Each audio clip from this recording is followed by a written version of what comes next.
In March 1949, Ray Bradbury published a short story called Marionettes, Inc. in the pulp pages of Startling Stories. It introduced a specific terror, the fear of replacing our spouses with exact robotic duplicates.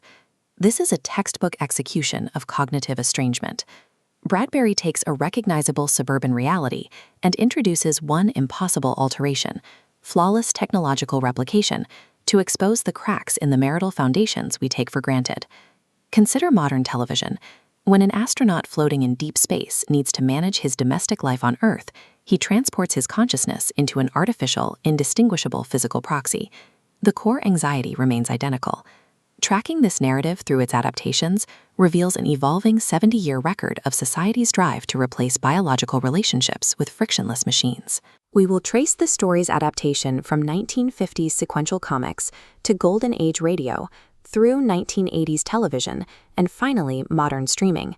Each format solved the problem of the uncanny valley using its own specific technical limitations, revealing how our societal fears mutated over the decades. Once the media history is established, we will apply a sociological lens to the climax of the analysis. We have to decode the mid-century gender politics and the commodification of empathy driving the narrative.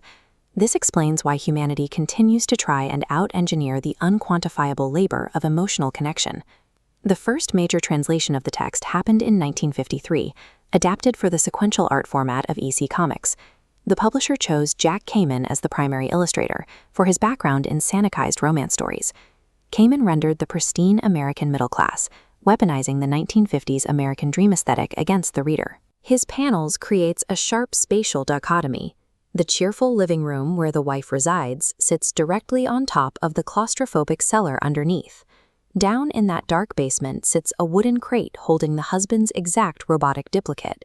The box functions as a physical manifestation of repressed desires, a literal wooden coffin containing his marital obligations. The central horror of Bradbury's text is auditory. A husband leans in and hears a mechanical heartbeat inside his wife's chest. Because comics are silent, Kamen had to solve this without a single audio cue. He uses staggered, rhythmic lettering. Hovering oppressively over the chest cavity are jagged balloons reading tick, tick, tick, forcing the reader to synthesize the sound internally. The visual execution suggests the marriage was already dead, operating entirely on rote automation. The introduction of the artificial machine merely formalized the corpse. 2 years later, the National Broadcasting Company adapted the story for its adult science fiction radio program, X-1. Radio strips away all visual confirmation. Listeners must rely entirely on vocal modulation to distinguish between a flawed human and a smooth, unbothered machine. This visualizes the Foley design used to create hesitation. They deployed a precise, metallic clicking sound, distinct from a biological heartbeat. Airing during a decade of Soviet infiltration fears, that sharp click represented an auditory ticking time bomb hidden inside the suburban home. Fast forward to 2014.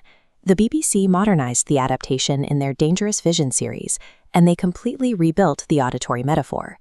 The 2014 adaptation utilizes a synthesized hum, a quiet, multi-track frequency representing the invisible algorithms that now govern our biological spaces.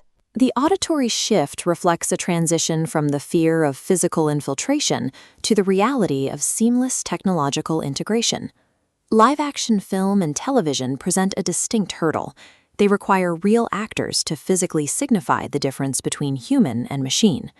In 1985, the Ray Bradbury Theater featured Leslie Nielsen as the corporate representative selling the robotic duplicates. Nielsen portrays the character as a slick, deadpan salesman, framing technological replacement as a mere logistics solution. This era treated intimacy as a logistical problem. If a marriage is failing, the characters skip the difficult emotional repair and purchase a high-end consumer product to maintain the illusion of bliss. The horror stems from contrast.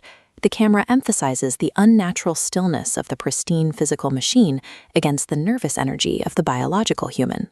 In 2021, the Spanish television anthology Historias para no dormir reimagined the narrative in an episode titled El Doble. The clinical, brutalist architecture reflects postmodern emotional sterility. The couple in this version uses the technology openly. It serves as a desperate patch to absorb the friction of their mutually destructive relationship. Modern visual media suggests that technology is no longer hiding in the dark, is openly embraced as a surrogate for the exhausting labor of biological connection. To fully understand this 70-year timeline, we must look at the gender politics built into the foundation of the text. There is a long literary tradition focused on the perfectible partner. Historically, it is rooted in a desire to engineer away the unpredictable reality of biological females.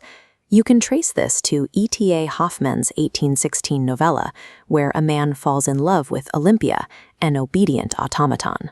By 1886, Auguste Villiers de l'Isle-Adam published Tomorrow's Eve, presenting artificial women as the technological solution to male domestic dissatisfaction.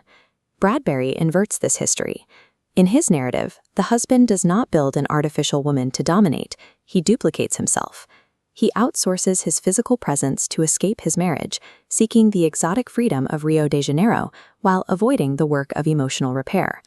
Bradbury exposes the patriarchal fantasy by showing biological men acting with the cold calculation of machines, treating their spouses as obstacles to personal autonomy. Then comes the paradox. While the human acts with calculation, the artificial duplicate exhibits emergent empathy, developing a genuine appreciation for the wife and an instinct for self-preservation. In the post-war era, the nuclear family was heavily propagandized, creating immense psychological claustrophobia for those trapped inside rigid gender roles. The husband attempts to use technology to bypass this trap. This schematic demonstrates the trap. The husband expects to contain his obligations by packing his proxy into a dark cellar, a subterranean space reflecting the repressed subconscious. But machines made to move won't lie still. The duplicate rebels, physically locking the biological human inside. This scales flawlessly to modern successors. When Black Mirror astronauts attempt to inhabit robotic bodies, the violent interruption of the real world shatters the illusion of safety, leaving them isolated in the void. Across 7 decades of adaptation, these stories converge on a recurring consequence. When a human attempts to use a technological proxy to escape the friction of presence, they eventually find themselves displaced by the machine designed to accommodate them.